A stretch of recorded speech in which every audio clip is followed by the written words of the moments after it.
Assalamualaikum warahmatullahi wabarakatuh. Saya Devindra Permana Kusuma, peserta Diklat CPNS Angkatan 8 Gelombang 2 Kabupaten Sumedang tahun 2025 pada Puspikmin Polri. Di video ini saya akan menyampaikan hasil analisis tentang artikel maupun berita tentang pemanfaatan dan penyalahgunaan teknologi. Analisis berita atau artikel yang pertama adalah tentang pemanfaatan teknologi. Artikel ini diperoleh dari link yang dapat diakses melalui tautan sebagai berikut.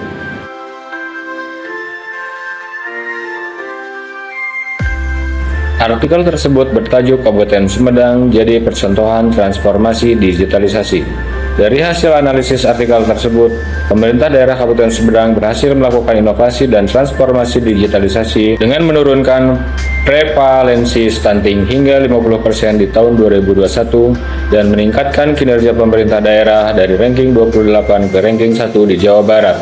Adapun yang memprakarsai transformasi digital di Kabupaten Sumedang ialah berfokus pada pengembangan smart city untuk meningkatkan pelayanan publik, pendapatan daerah, dan efisiensi administrasi melalui integrasi teknologi. Berbagai aplikasi yang diluncurkan pemerintah Kabupaten Sumedang dalam transformasi teknologi diantaranya adalah penanganan kemiskinan, stunting, sakit desa, mauneh, dan aplikasi lainnya. Dampak yang ditimbulkan dari transformasi digitalisasi tersebut ialah 1. Masyarakat dapat merasakan kemudahan dalam menerima informasi. 2. Pemerintah dapat memberikan layanan dengan mudah dan sesuai dengan kebutuhan masyarakat. 3. Pelayanan dapat dilaksanakan secara tepat dan transparan. 4. Membantu efisiensi anggaran pemerintah dan data-data terekam dalam sistem terdokumentasi dengan baik dan terintegrasi.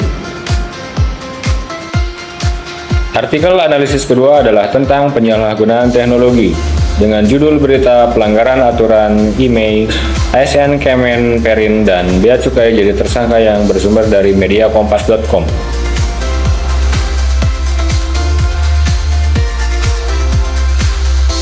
Berdasarkan analisis berita tersebut, pelaku yang merupakan 2 orang aparatur sipil negara melakukan pendaftaran IMEI ilegal atau secara tidak sah ke sistem Centralized Equipment Identity Register atau CEIR.